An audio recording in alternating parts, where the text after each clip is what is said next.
Number جو ہے 1835 36 اور 37 ہے۔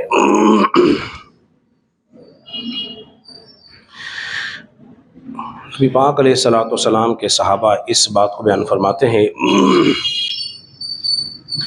حضور نے ارشاد فرمایا قیامت کی نشانیوں میں سے ایک نشانی مزید بیان ہو رہی ہے، وہ کیا ہے کہ آہستہ آہستہ نیک لوگ جو ہیں وہ دنیا سے رخصت ہوتے رہیں گے اور پیچھے جو ہے وہ بیکار لوگ بچ جائیں گے۔ جیسے گٹھلی کا چھلکا یا بھوسا ہوتا ہے بیکار، جو کسی کام میں نہیں آتا، کسی مصرف میں نہیں آتا، تو ان لوگوں کی اللہ کے نزدیک کوئی قدر و منزلت نہیں ہوگی۔ یہ بھی قیامت کی نشانیوں میں سے ایک نشانی ہے کہ نیک لوگ دنیا سے رخصت ہو جائیں گے۔ اسی طرح ایک اور روایت میں آتا ہے کہ جیسا اس کا خلاصہ آپ کے سامنے بیان کر دیتا ہوں، جب قیامت کے قریب کے واقعات میں یہ بات ملتی ہے کہ علم اٹھ جائے گا، علم جو ہے اٹھ جائے گا۔ کیا مطلب ہے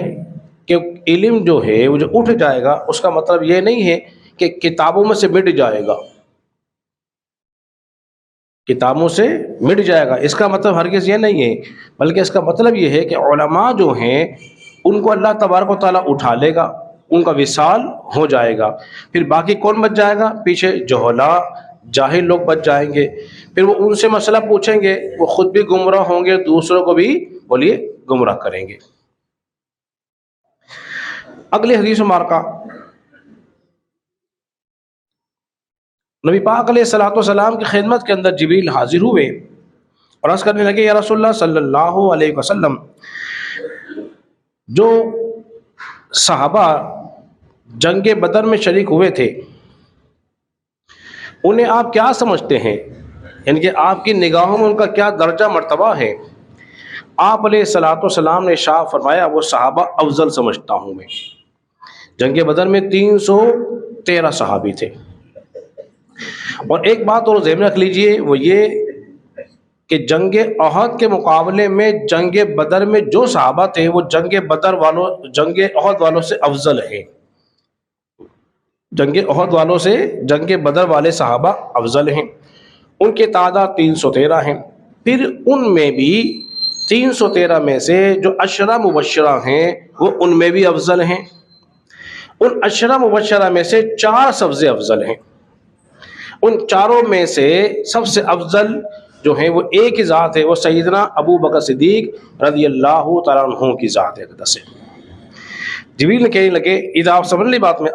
اگلا حصہ اس حدیث مبارکہ کا، تو جبریل کہنے لگے، یا رسول اللہ صلی اللہ علیہ وسلم، جس طرح آپ کے صحابہ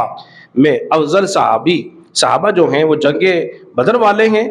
بالکل اسی طرح اللہ کے فرشتوں میں سے بھی افضل فرشتے وہی ہیں جو جنگ بدر میں نازل ہوئے تھے، جنگ بدر میں نازل ہوئے تھے۔ پھر ان میں سے 4 جو ہے فرشتے وہ سب سے افضل ہیں، مقرب ہیں، جن میں سے میکائیل ہیں، اسرافیل ہیں، عزرائیل ہیں اور جبرائیل ہیں۔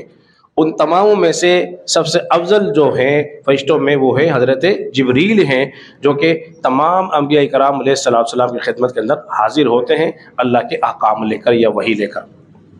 اگلی حدیث مبارکہ، اب بتایا جا رہا ہے اس حدیث کے اندر نبی پاک علیہ السلام نے ارشاد فرمایا، عبداللہ ابن عمر اس حدیث کے راوی ہیں، بیان کرتے ہیں، جب اللہ تبارک و تعالیٰ جب کسی قوم پر عذاب بھیجتا ہے تو اس میں ہر فرد پر عذاب آتا ہے، ہر فرد پر عذاب جو آئے گا ہر فرد پر آئے گا، یعنی کہ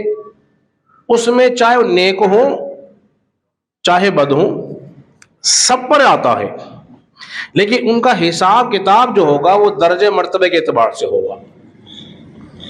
جس طرح مثال دی جاتی ہے نا، آپ دیکھتے ہیں عام فہم مثال ہے کہ چنے کے ساتھ گھن بھی بولیے پس جاتا ہے،